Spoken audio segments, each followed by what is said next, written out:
Crafting is one of the most important skills for an Ironman. Not only do you need high 90s for most of the powerful jewellery, amulets and rings, but 80 crafting is also one of the requirements for unlocking invention, which is a huge buff to all activities in the game. This video is aimed at informing new players of what methods are available and why you'd choose them. Starting out, you can either complete any of the early quests that give crafting XP, Goblin Diplomacy, Sheep Shearer, Gunner's Ground and Murder Mystery, which I would recommend, or keep it simple and pick flax and spin it in Burthorpe until level 12 or 16. Once 16, the recommended method for Ironmen is to cut gems at the common gem rocks in the Burthorpe mines, and once level 20, moving to the uncommon gem rocks in the Alcarid mine. You can either cut these gems whilst mining and then drop them, or you can bank them in order to keep these gems for use later when disassembling for invention components, or making into jewellery for more XP, and then crafting porters for training gathering skills.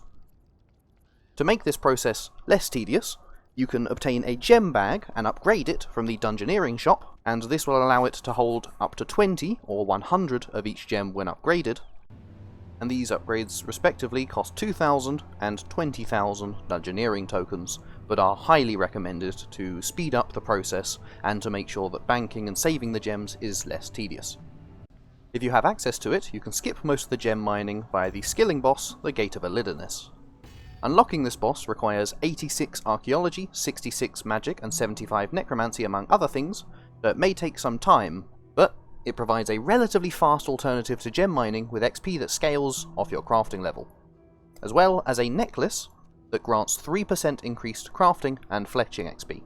Simply enter the boss, start the encounter, start gathering the moonstone, and AFK until your character is killed by the boss when the bar reaches full. Don't worry, you won't die, as Icthlarin here simply teleports you to safety. Once you reach level 75 and complete Plague's End, you can tune and play Harps in the Elven City, which is a very AFK method that rewards a little construction XP and harmonic dust that is required to make crystal tools, but it is rather low XP per hour. The XP does increase by 20% if the Voice of Seren is active in the Ithel district, but it is still lower XP than any of the other methods here. Also worth noting, this has rather high requirements. Unlocking Prifddinas and completing Plague's End requires 75 in 10 different skills. With the completion of the Extinction quest and enough work on the Anachronia base camp, you gain access to the Dream of Iaia.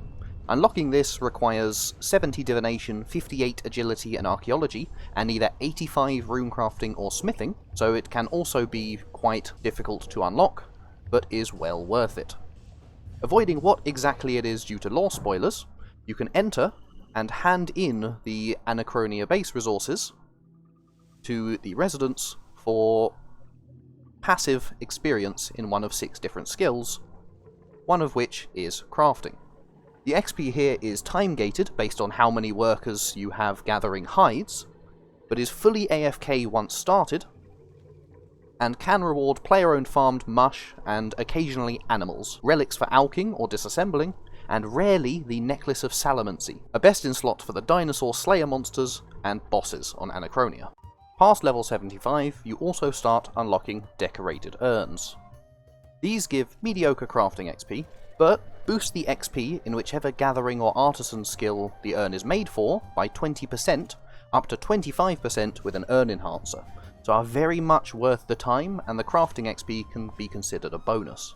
Past level 99, you can start crafting Starbloom armour.